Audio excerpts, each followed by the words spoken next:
Et bonjour à tous et à toutes, bienvenue sur ma chaîne pour aujourd'hui une vidéo qui va reprendre un exemple, une méthode de tirage avec le tarot.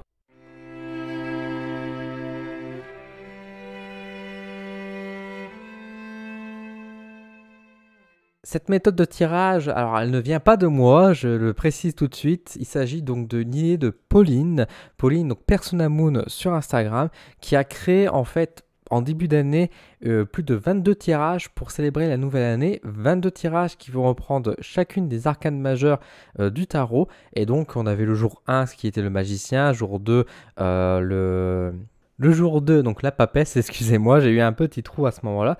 Donc il reprenait donc chaque jour un tirage différent avec juste une arcane pour avancer comme ça pour l'année 2022. Et je me suis dit que là, pour cette rentrée, parce qu'au moment où je tourne cette vidéo, nous sommes en septembre 2022, je me suis dit bah, pourquoi pas sortir donc, le tirage pour la carte du fou, qui pour moi représente bien un peu cette énergie, pourquoi pas de nouveaux départs, de nouvelles rentrées. Donc je me suis dit ça pourrait être sympathique de vous le présenter.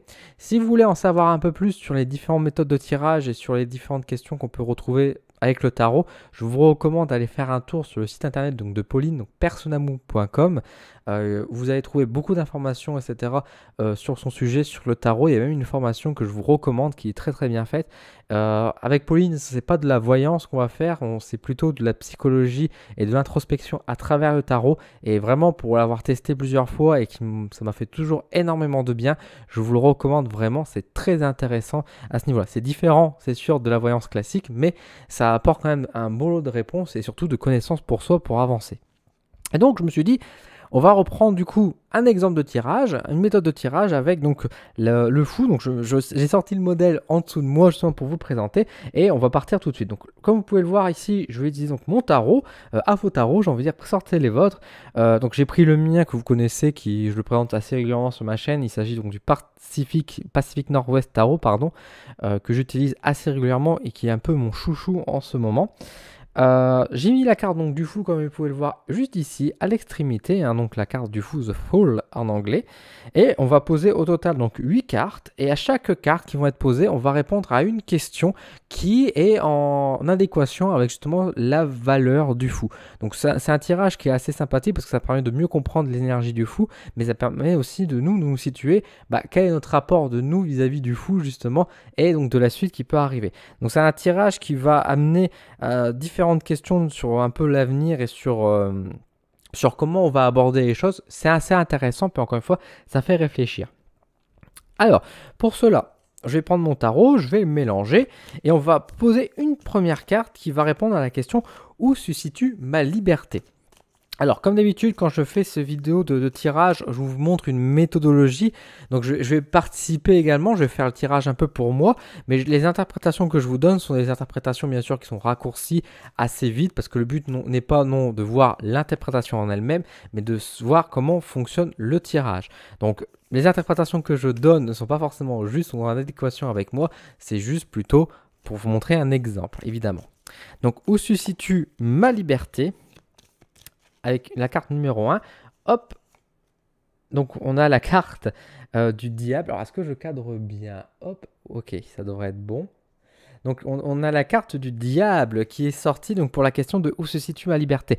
Carte assez rigolote de voir justement le diable qui ressort, parce que la question de la liberté avec le diable qui, si vous avez le tarot classique ou le Rider-Waite, vous voyez qu'il y a le diable qui enchaîne les personnes en général. C'est l'image des chaînes qui est placée pour le diable. Et justement, la question de où se situe ma liberté et qu'on voit qu'il y a les chaînes, etc., on sent qu'il y a quand même ce côté où je suis emprisonné, où je mérite peut-être d'exprimer beaucoup plus de choses, de me défouler, d'ouvrir un peu plus mon côté malicieux, peut-être, entre guillemets, ce côté plus, j'allais dire plus léger, pas forcément plus léger, hein, mais plus peut-être terre à terre, plus fun, plus dynamique, plus sensuel peut-être aussi. Ce genre de choses. Et on voit que ma liberté aujourd'hui, elle est par rapport à la question où se situe-t-elle, avec les chaînes, forcément, j'ai une liberté qui est toute relative, on va dire, au final. Je suis libre, ou en tout cas, j'ai l'impression d'être libre, mais est-ce que je le suis réellement? La carte du diable vient mettre une certaine interrogation là-dessus. Où se situe mon immaturité? C'est une bonne question, ça. Hein. Mon immaturité, alors nous avons le 6 de denier qui apparaît. Donc vous voyez qu'on va mettre donc les 1, 2, 3, 4 cartes ici, après on va passer par le dessous. Donc là la deuxième question c'est où se situe mon immaturité. On a donc le 6 ici de denier. 6 de denier qui va évoquer ce côté justement on va dire... comment on pourrait exprimer ça? D'être peut-être un peu à la bordure, à la frontière on va dire des limites, mais toujours... en étant tout près, quoi. C'est peut-être à travers justement le côté très grand enfant, mais sans être non plus quelqu'un qu'on va considérer enfantin. C'est peut-être ce côté où justement mon immaturité va, où on va voir que je vais faire des conneries, que je vais vraiment pas faire des petites blagues très très légères, très bêtes dans un certain sens, mais qui ne vont jamais dépasser, on va dire pour autant, on va dire la pure bêtise, la pure naïveté, des choses comme ça aussi. C'est plus dans ce sens-là que moi je prends les choses quand je vois ce 6 de denier, une certaine forme d'intelligence aussi quand même dans cette immaturité, ou une immaturité qui est un petit peu contrôlée. Mais ça ferait sens avec ce que j'ai vu avec le diable juste avant. Pour quelle raison devrais-je faire le grand saut? Parce qu'effectivement, le fou, dans les cartes classiques, on voit que le fou saute au-dessus d'une falaise. Donc, pour quelle raison devrais-je faire moi aussi ce grand saut? Aller dans l'inconnu et ne pas savoir où je vais atterrir, pourquoi? On a le 4 d'épée qui apparaît. 4 d'épée qui va évoquer d'une part une certaine forme de stabilité, mais une stabilité qui n'est pas forcément juste. Là, la raison du pourquoi en fait j'aurais faire le grand saut, c'est peut-être justement pour me libérer de mes chaînes. Parce que actuellement, peut-être que je suis dans une certaine forme de confort, mais un confort qui est finalement assez inconfortable. J'ai peut-être une certaine forme de sécurité, de stabilité aujourd'hui, comme on a pu le voir, mais est-ce que je me sens bien pour autant? C'est pas forcément sûr. Et là, justement, pour quelle raison j'aurais faire? C'est peut-être pour quitter cet endroit, pour quitter cette prison finalement qui m'entoure et dans lequel je me sens quand même assez mal. Et justement, quatrième question, là où ça me mènerait, où vais-je atterrir après avoir fait ce grand saut? Nous avons la carte des amoureux, c'est magnifique. La carte des amoureux, elle est bien cadrée quand même. Hop. Oui, elle est bien cadrée, tout impeccable. La carte des amoureux, bah, ça va m'amener à l'amour. À l'amour, plus que l'amour, ça va amener à des rencontres, à être libre, à me connecter au monde, à me connecter aux autres, à faire des rencontres, à faire plus preuve d'empathie, d'humanité. Moi qui cherche peut-être plus la connexion avec les gens, etc. Et à briser ma solitude, peut-être que je dois faire ce grand saut aussi, quitter ma carapace finalement, pour pouvoir me permettre de faire des rencontres et pour me permettre aussi de faire... d'avoir plus de choix, parce que la carte des amoureux va évoquer aussi le choix, évidemment. Là où j'étais enchaîné, et je me sentais que j'avais pas forcément de choix, parce que forcément j'étais enchaîné, tel une marionnette aussi, bah là en fait je coupe mes chaînes, et du coup j'ai maintenant le choix d'être libre, le choix de faire ce que j'ai envie. Donc c'est pour ça que je dois faire le grand saut, parce que ça va me permettre de quitter ma prison pour pouvoir amener vers ma liberté. Donc c'est quand même quelque chose qui est très beau. Quelle opportunité saisir donc en 2022? Donc là on va dire plutôt peut-être quelle opportunité saisir dans les 3 prochains mois par exemple, ça peut être pour l'année prochaine. Moi j'aime bien considérer que la rentrée 2020, enfin la rentrée quand on arrive au mois de septembre en général, on commence déjà à entamer un peu 2023 un petit peu dans les énergies. Donc quelles opportunités saisir dans les prochains mois? J'ai le chevalier de coupe. Alors là, on le voit un petit peu moins bien. Alors je vais juste recouvrir donc un peu le diable pour qu'on voit un peu mieux la carte avec ce beau dauphin. Donc le chevalier de coupe, quelle opportunité saisir dans l'avenir, dans les prochains temps? Quelle opportunité saisir? Bah, le fait en fait d'exprimer un peu plus mes émotions, d'être plus vrai entre guillemets. Non pas que j'étais faux avant, mais est-ce que je cachais des choses pour pas blesser, pour pas faire peur, pour pas être moi-même finalement?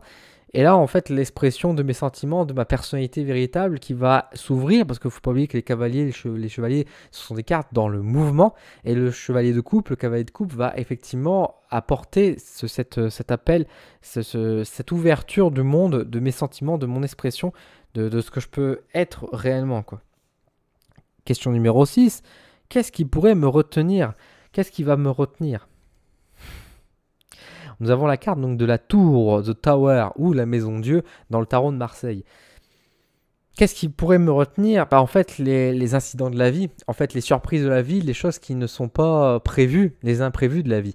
C'est pas forcément quelque chose qui est pour autant négatif, mais c'est juste que je vais peut-être me donner, on va dire, cette plus cette liberté, etc., jusqu'au moment où il va y arriver un problème ou une épreuve, et que là, par réflexe, je vais revenir sur ce schéma de contrôle, sur ce schéma où je vais me remettre dans une pression pour me préserver. Encore une fois, la carapace que je vous donnais comme image tout à l'heure est une bonne image, dans le sens où je suis une tortue qui doit en sortir de sa carapace et marcher vers le monde, etc.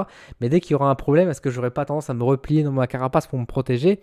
C'est sans doute un peu le cas. Donc là, il y a ce message de prévenance, justement pour me dire, attention Diane, oui, il y aura des épreuves, il y aura des choses à faire, mais attention de ne pas, ce qui pourrait te retenir, ne pas retomber dans les travers, quoi.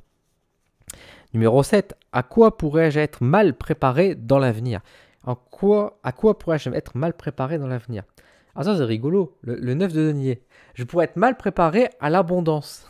Moi qui demande l'abondance chaque jour et que je l'exprime, et dans une certaine façon, j'ai le sentiment de l'abondance aujourd'hui. Est-ce que je ne serais pas un peu mal préparé pour l'arrivée de cette abondance? Si demain je deviens millionnaire, est-ce que finalement, moi qui souhaite et qui exprime cette vague de me dire je serai un jour millionnaire, est-ce que finalement le jour quand ça va arriver, je serai pas un peu en mode maladroit parce que oui, j'aurai cette liberté, mais est-ce que c'est à trop forte dose? Est-ce que je vais pas me sentir aussi perdu et aussi un peu mal finalement, parce que perdu par rapport à tous ces millions d'euros, etc. Alors je vous entends derrière la caméra à me dire, Dylan, si tu as trop de soucis avec ton argent, tu peux en passer, pas de soucis, moi je saurais m'en occuper, et j'en doute absolument pas. Pour autant, non. On s'entend bien, hein, bien sûr, je suis pas contre le partage, mais c'est plus dans l'image effectivement que à quoi pourrais-je m'être préparé, c'est que finalement, les choses que je souhaite vont arriver. Et moi qui pensais être prêt, je ne le suis pas réellement, quoi. Même sur un aspect peut-être sentimental, sur un aspect professionnel, etc. Peut-être que j'aurai des grandes opportunités, une chance fantastique pour pas mal de choses. Et je vais être mal à l'aise parce que je vais être heureux et en même temps je vais me dire, mais est-ce que je suis digne? Est-ce que je suis prêt à ça? Ça, c'est une autre question. Enfin, et justement la dernière question qu'on va poser du coup avec cet arcane du fou, la question numéro 8, le risque à prendre qui pourrait être bénéfique dans l'avenir. Le risque à prendre qui pourrait être bénéfique. Le 10 de bâton. Le 10 de bâton, c'est le déménagement en soi. C'est vraiment, on déménage, on bascule tout, on passe sur un grand changement. Nous avons fini un cycle, on passe au suivant avec le 10 de bâton. Le bâton, c'est le feu, donc c'est vraiment aussi le démarrage de quelque chose d'autre, des passions, etc. Est-ce que là, justement, le risque qu'on m'invite à prendre, mais qui serait bénéfique, c'est pas de tout lâcher finalement pour partir sur autre chose? Alors, rassurez-vous, je continuerai à faire des vidéos pour vous. Je continuerai à faire de la voyance, mais est-ce qu'il n'y a pas une invitation à changer ma méthode, ma façon de faire, ma manière d'être, tout simplement, qui apporterait du bénéfice? Très probablement. Surtout qu'encore une fois, quand on voit que le soi à faire et donc le risque qui va être pris derrière sera bénéfique, c'est très encourageant. Donc là, j'ai vraiment un tirage qui est vraiment bon, encore une fois, avec une analyse, on va dire, faite un peu à la va-vite, mais qui est assez pertinente quand même malgré tout. Voilà comment ça se passe. Et voilà donc un tirage que je vous ai présenté donc avec l'arcane du fou. C'est tout simple, c'est tout bête et c'est vraiment les questions sont très bien posées, elles sont intéressantes. Donc moi je vous invite à faire ce tirage de votre côté pour pouvoir le réaliser et voir un peu les réponses. Ça permet de vraiment avancer et c'est ce que j'aime beaucoup dans les tirages que propose donc Persona Moon, donc Pauline. Sur son compte et sur son site internet. Alors bien évidemment, il y a d'autres tirages pour les différentes arcanes. Je pense qu'il peut-être est disponible sur son site internet ou alors peut-être que si vous lui demandez gentiment, elle pourrait faire un petit quelque chose pour vous. En tout cas, je vous recommande d'utiliser votre tarot si vous en possédez un. Si vous n'avez pas de tarot, vous allez me dire est-ce que je peux faire ça avec un jeu d'oracle? C'est pas impossible. C'est pas impossible. Vous pouvez faire avec un jeu d'oracle. Maintenant, c'est sûr que c'est plus pertinent avec le tarot parce qu'évidemment, ça repart avec la carte du fou. Maintenant, encore une fois, vous pouvez utiliser certains oracles. Je pense pas que tous les oracles peuvent fonctionner, genre oracle des miroirs, etc. Je suis pas forcément convaincu. Encore que, il faudrait tester. Pourquoi pas? Mais c'est vrai que le tarot a cette force, surtout par rapport aussi à ce que Pauline veut mettre en avant, donc cet aspect vraiment introspection et psychologique. Le tarot est très fort pour ça, là où les oracles sont parfois destinés plutôt à faire de la voyance ou d'autres choses. Et donc ça ne rentre pas forcément dans cette catégorie-là. Donc attention au jeu que vous allez utiliser. Si vous avez un tarot, c'est formidable. Et après, enfin là, moi, je vous ai fait une analyse un peu comme ça de tête, mais après, bien sûr, n'hésitez pas à vous aider de livres qui accompagnent avec les tarots, etc., pour creuser un peu plus les questionnements, etc. Il n'y a aucune honte à utiliser des bouquins ou des livrets d'accompagnement pour lire un peu les cartes et essayer de comprendre le message qui vous accompagne. Et n'hésitez pas également à suivre des formations sur le tarot. Le tarot est complexe, hein. Bon, je dirais jamais le contraire. Il est très riche et on peut faire de très belles choses avec, mais effectivement, ça demande quand même beaucoup de connaissances pour pouvoir le manier, on va dire, je vais dire à la perfection. On ne pourra jamais manier un tarot à la perfection, mais en tout cas pour le manier avec une plus grande facilité. Voilà. J'espère en tout cas que cette vidéo vous a plu, que ce tirage vous a plu. Dites-le moi en commentaire, hein, est-ce que ce tirage vous a plu? Est-ce que vous l'avez testé? Qu'est-ce que vous avez vu comme message? Qu'est-ce que vous avez ressenti? Est-ce que c'était parlant pour vous? Est-ce que ça vous a aidé? Dites-le moi en commentaire, ça me ferait très plaisir de voir un peu justement vos retours là-dessus. Si vous avez des questions concernant ce tirage ou concernant un peu plus sur les différentes méthodes, n'hésitez pas également, je serais ravi de vous répondre. Sur ce, n'hésitez pas également à partager ma vidéo si ça vous plaît, à vous abonner, à me soutenir avec un petit j'aime. C'est important pour mon développement de ma chaîne, vous le savez. Sur ce, je vais vous laisser. Je vous dis à très vite sur ma chaîne pour de nouveaux contenus. Et sur ce, prenez soin de vous.